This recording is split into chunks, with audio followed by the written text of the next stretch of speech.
Bismillahirrahmanirrahim. Assalamualaikum warahmatullahi wabarakatuh.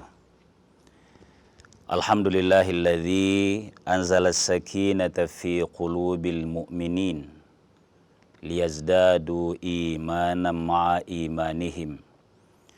Wassalatu wassalamu ala rasulillahil karim sayyidil mukhtar Muhammadin sallallahu alaihi wasallam wa ala alihi wa sahbihi ajma'in, amma ba'd.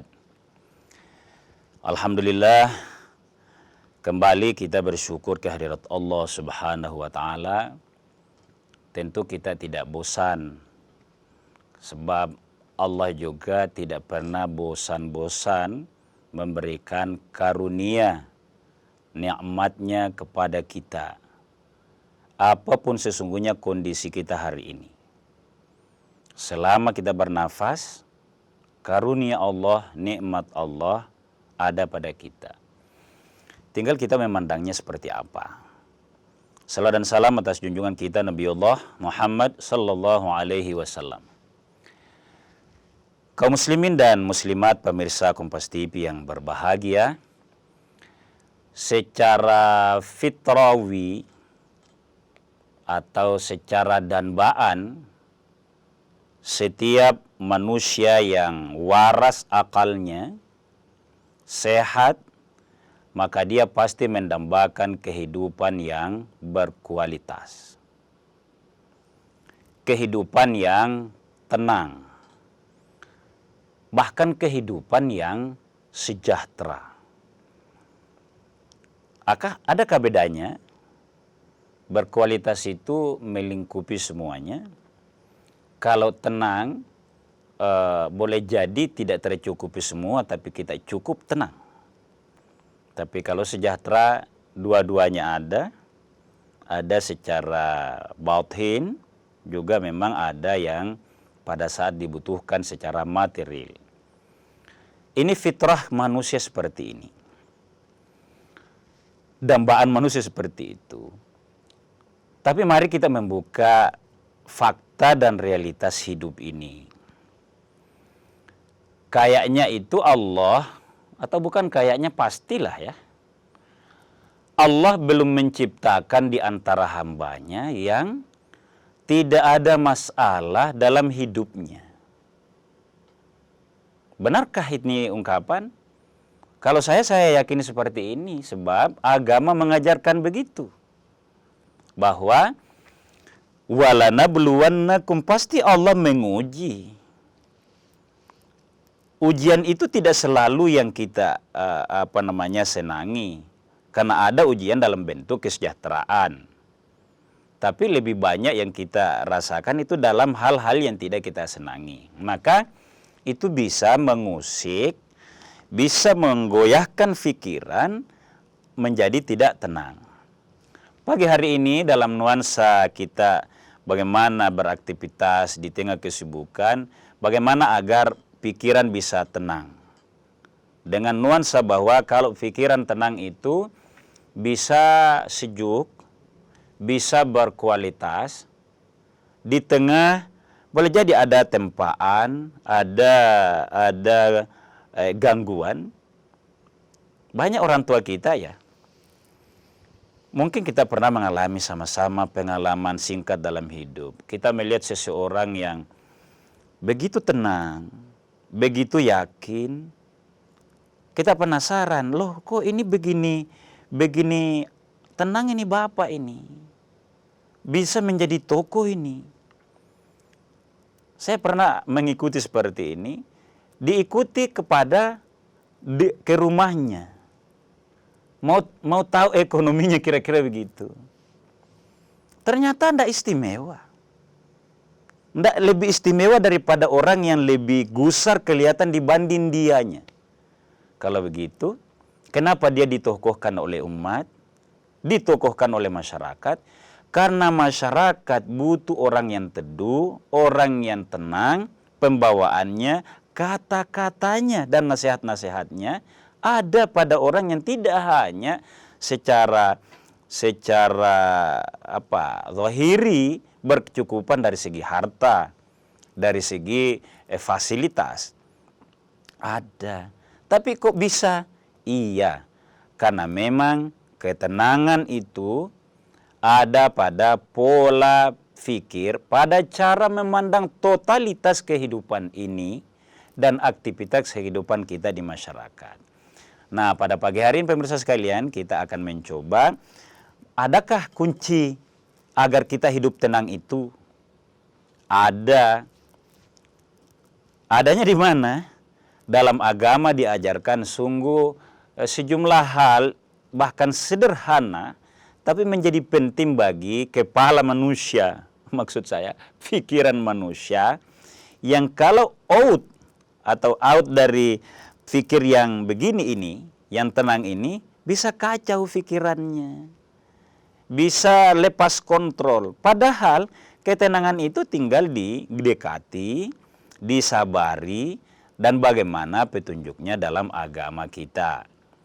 Misalnya saja ya, dalam Al-Quran itu Allah tegaskan, walladzina amanu, orang-orang beriman itu, jadi dia beriman.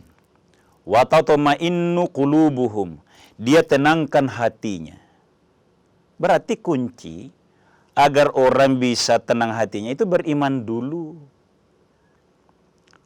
Percaya akan ada syariat-syariat Allah, dia coba jadikan dirinya sebagai hamba, lalu dia tata hidupnya mau menjadi tenang. Nah, saya katakan di awal tadi ini fitrah. Bagaimana menjadi tenang? Wa tatma'innu qulubuhum. Kita lanjutkan setelah jeda sejenak.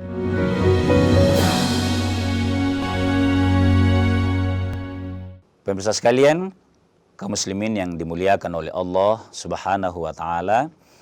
Jadi kunci ketenangan hamba Allah itu bukan material selalu sifatnya, tapi ayat ini pada surat Ar-Ra'd itu ayat 28 Allah berfirman seperti saya sebutkan tadi, alladzina amanu, orang-orang yang mukmin itu, wa tatma'innu qulubuhum, dia tenteramkan hatinya. Caranya seperti apa? Bidzikrillahi, dia mengingat Allah. Jadi kunci tenang, andai kata ada di antara kita, sering kita galau. Galaunya itu apa? Justru hal-hal yang dicari-cari. Kalau ustaz, biasanya bingung kalau 2-3 jadwalnya sehari, susah diatur. Galau. Nah, itu hal kecil. Tapi pada saat ada kegalauan ini, bagaimana kuncinya agar bisa keluar dari kegalauan, tidak tenang itu tadi? Apalagi kalau sampai stres yang bisa menimbulkan penyakit itu. Al-Quran menegaskan, bidzikrillahi, jadikan diri kita sebagai hamba, ada penguasa kita Allah Subhanahu wa taala, maka ingat itu. Ala bidzikrillahi, ketahuilah, fahamilah bahwa bidzikrillahi tatmainnul qulub, mengingat Allah. Pemirsa sekalian kaum muslimin yang dimuliakan oleh Allah. Boleh jadi kalau orang sementara galau dia berkata, saya kan sudah ingat Allah. Semalam sholat, kemarin dulu sholat. Bahkan beberapa kali ngaji. Kok saya nggak tenang-tenang? Lihat dulu, apakah waktu kita sholat itu niatnya mau tenang atau mau dekat kepada Allah? Kalau sudah Allah yang lebih merapat ke hati kita, mantap ke kita itu melahirkan hal kecil-kecil lainnya. Ketenangan akan ikut. Tapi kalau targetnya saya sholat duha misalnya karena mau banyak rezeki, saya berzikir karena hanya mau menghilangkan kegalauan tadi, substansinya, formalnya kelihatan iya. Tapi ketenangan itu sendiri out. Kalau masuk kepada menghambakan diri kepada Allah, ingat kepada Allah, itu hakikatnya kita bertauhid, di situ kunci dekat dengan Allah Subhanahu wa taala. Itulah sebabnya pemirsa sekalian, saya mau sebutkan kunci yang kedua. Ini paling sering diamalkan. Tinggal menyadarinya dan meniatkannya. Menyiapkan pikiran bahwa oh ini fungsinya. Salat. Tapi dalam salat bukan total salat yang saya mau ingatkan. Pada saat seseorang itu ada tugas entah karena memang mau bertakarrub kepada Allah, atau sedikit lagi ingat dihidayahi oleh Allah, ada kesibukan yang tidak tuntas-tuntas, bikin stres misalnya. Dia ingat ajaran orang tua, dia ingat ajaran ustaz misalnya. Dia sholat. Dalam sholat kalau kita baca, ya, kita baca iyyaka na'budu wa iyyaka nasta'in.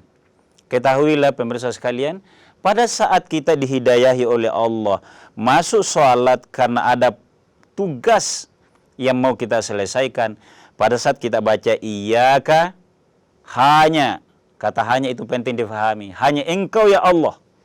Iyyaka na'budu, kami menyembah. Oleh karenanya ya Allah, kalau layak saya mendapat pertolonganmu, wa iyyaka nasta'in, hanya kepadamu pula kami minta pertolongan. Ini sebenarnya kunci sudah berawal dari sini. Kalau kita sudah merasa saya akan ditolong oleh Allah. Kenapa yakin? Sebab hidup ini kan sebab musabab. Sebab musabab. Problem selesai karena diusahakan, karena dikerjakan, karena difikirkan. Sehingga ini bisa. Maka pada saat iyyaka na'budu wa iyyaka nasta'in, sudah ada kesegaran di pikiran kita itu. Segarkan kehidupan, sederhanakan problem, anggap kecil itu sesuatu, yang berat itu adalah pada saat pikiran kita tidak mampu mengurai itu secara sederhana. Iyyaka na'budu menegaskan itu. Bahkan jangan ini pemirsa sekalian ya, bagi orang yang tahu tertib salat itu kan sebelum salat, sebelum takbir itu, orang sudah baca begini. Kita sudah ada bacaan itu.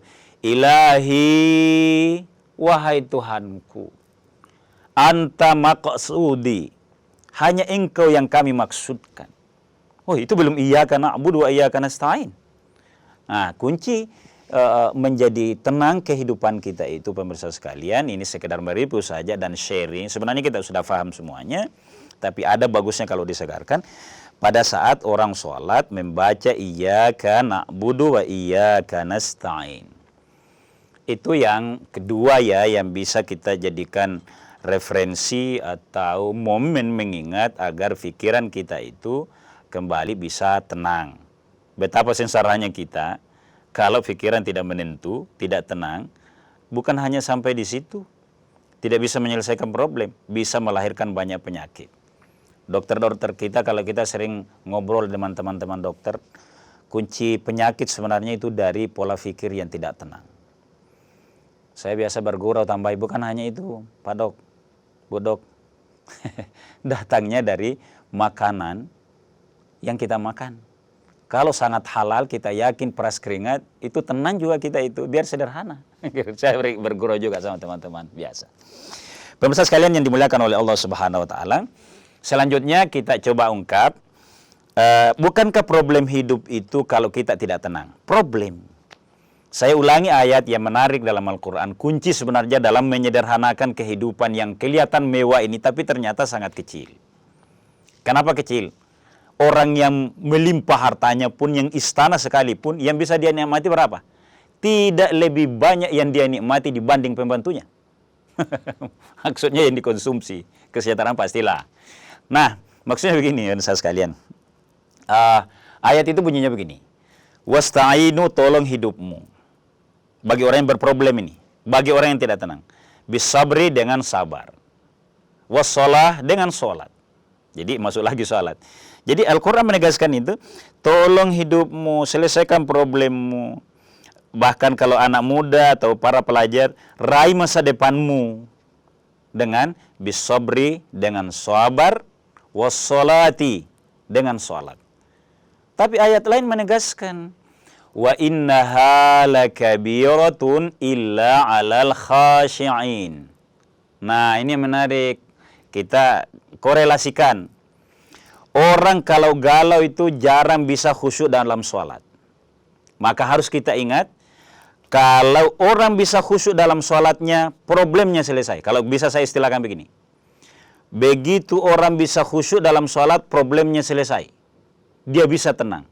Oleh karena itu urusan-urusan yang rumit tadi menjadi ada bayangan, menjadi ada kunci, menjadi ada cara, menjadi ada move on orang bilang untuk menyelesaikan semua itu kalau kita sudah bisa khusyuk dalam sholat. Kita lanjutkan setelah jeda berikut.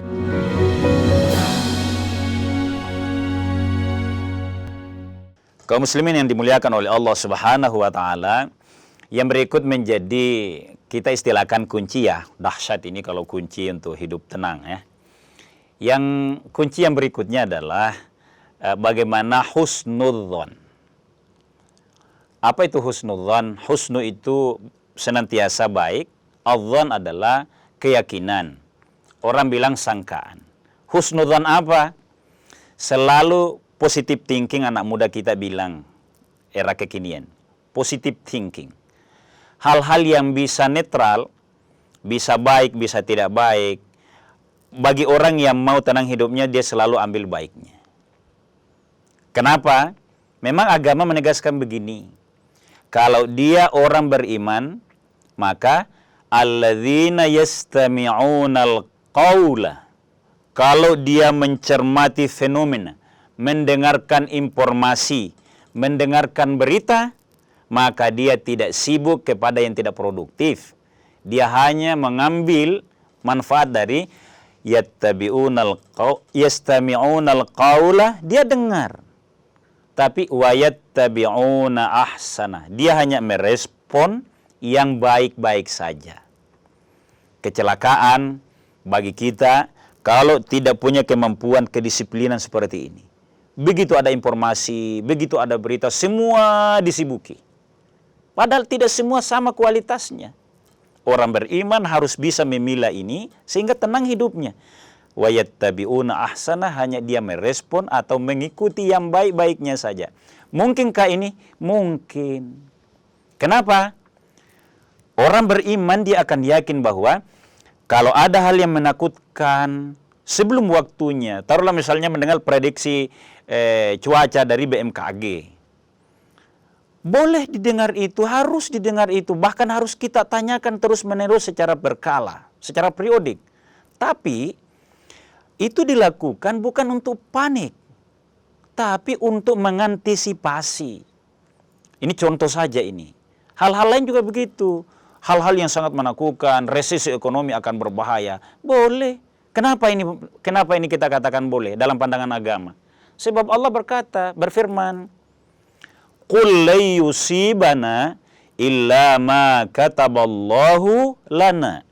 Tidak akan menimpa, biar seluruh makhluk Allah mau menimpakan, ibaratnya bumi ini. Tapi bumi tidak akan kalau kita manusianya baik-baik kan. Makanya berbaik sangka dan berbaik ibadah dan tidak berdosa kepada Allah, kira-kira gitu mananya. Qul la yusibana illa ma kataballahu lana. Kita berbaik sangka, tidak akan menimpa kepada kami kecuali atas izin Allah. Musibah yang datang Allah, dari alam Allah yang mengizinkan. Kalau Allah tidak izinkan, tidak masuk, tidak jadi. Huwa maulana, dialah pelindung kami, dialah pemelihara kami, dialah yang menemani kami, Allah. Wa 'alallahi falyatawakkalil mu'minun. Bertawakal. Saya katakan demi mendidik pribadi saya, pemirsa sekalian, bahwa kekeliruan terbesar kalau ada persoalan kita tidak tenang, tidak kembali kepada hakiki, yakni Sang Pencipta kita. Sibuk dengan hal-hal yang ada di depan. Itu sudah bukti bahwa kita akan langgeng dengan problem. Kita akan langgeng dengan masalah. Kita akan langgeng dalam sebuah stres. Karena tidak mampu keluar dari stres itu dengan cara-cara yang Allah ajarkan. Apalagi kalau makin jauh dari Allah. Dalam surat Thaha, Allah tegaskan begini. Jangan heran kalau kehidupan kita problematik. Kita sendiri kira-kira begitu. Apa firman Allah dalam surat Thaha? Wa man a'rada an dzikri, barang siapa yang menjauh dari aturanku, peringatanku, sistem yang ada, si A sejahtera, si B harus bersabar, si C harus banyak lapang dada karena tidak mampu misalnya, jangan dipaksakan. Man a'rada an dzikri, barang siapa yang berpaling dari aturanku, peringatanku, bahkan tidak mengingat aku, Fa inna lahu ma'isyatan dhanka. Ini Allah sudah tegaskan. Ini bukan penjelasan, ini letter lead. Fa inna lahu, baginya, ma'isyatan, penghidupan, dhanka, sempit. Dhankan itu sempit, sumpek. Adakah orang yang berkelihatan, bukan karena kita iri ya, adakah? Ada banyak. Kelihatan dia sibuk bayar pajak yang sekian, tapi bayar pajaknya yang dia hitung. Bukan rezeki Allah yang banyak dia bisa manfaatkan, yang bisa dia infakkan. Dia stres dengan pajak, padahal berapa persen pajak. Apalagi kalau zakat. Maka sistem-sistem yang bisa menenangkan kita dekat dengan Allah Subhanahu wa taala, ikuti tata tertib atau sistem-sistem yang Allah aturkan dalam dunia ini, harus siap hidup sederhana, harus siap hidup kadangkala kita berlapang dada kalau ada hajat kita yang tidak mampu kita penuhi karena kita taat aturan, kita tertib. Demikian Allah peringatkan, wa nahsyuruhu, itu di dunia. Penghidupan yang sangat sempit. Orang melihat dia sejahtera, tapi dia sendiri stres. Fa innalahu ma'isyatan dhanka, itu di dunia. Yang celakanya, hidup ini sesejahtera-sejahteranya, sebaliknya, sesusah-susahnya kehidupan ekonomi di dunia, kita akan tinggalkan dunia ini. Yang paling bahaya adalah wa nahsyuruhu yaumal qiyamati a'ma. Kami akan kumpulkan dia di akhirat di kemudian hari dalam keadaan apa? Buta. Coba tutup mata kita pemirsa sekalian. Lalu membayangkan tugas-tugas kita. Mau apa saja, mau menulis, mau melihat apa-apa. Coba kita tutup mata. Kita sudah langsung buntu segalanya. Kita ingat tempatnya, kita mau mengarah ke situ sudah sulit, akan tendang kiri kanan apa-apa. Kenapa ini? Berdasarkan surat Thaha ini, ayat 124, karena di dunia dia tidak ingat Allah Subhanahu wa taala, hidupnya sempit, dan di akhirat kalau dia langgeng dengan problem itu, tidak mau kembali kepada peringatan Allah, Allah akan jadikan dia buta, artinya kemalangan yang tiada tara di hari kemudian kelak. Kalau begitu pemirsa sekalian, ada modal besar bagi kita semuanya, orang beriman, orang berakal, ulil albab, ulil absar, kita semuanya, apalagi kita beribadah kepada Allah Subhanahu wa taala, kuatkan tauhid, mantapkan keimanan, berhusnudzan kepada Allah Subhanahu wa taala, lakukan hal-hal yang menggembirakan hati kita, tentu yang saya maksud adalah sesuai dengan syariatnya, hiburan-hiburan yang sesuai dengan syariatnya Allah Subhanahu wa taala. Karena perlu juga hiburan. Demikian pemirsa sekalian, tentu sangat terbatas menyampaikan materi yang luar biasa ini, bagaimana meraih kunci ketenangan hidup, tapi mudah-mudahan ada manfaatnya yang saya sampaikan. Wallahu a'lamu bissawab. Hadanallahu iyyakum ajma'in. Wassalamualaikum warahmatullahi wabarakatuh.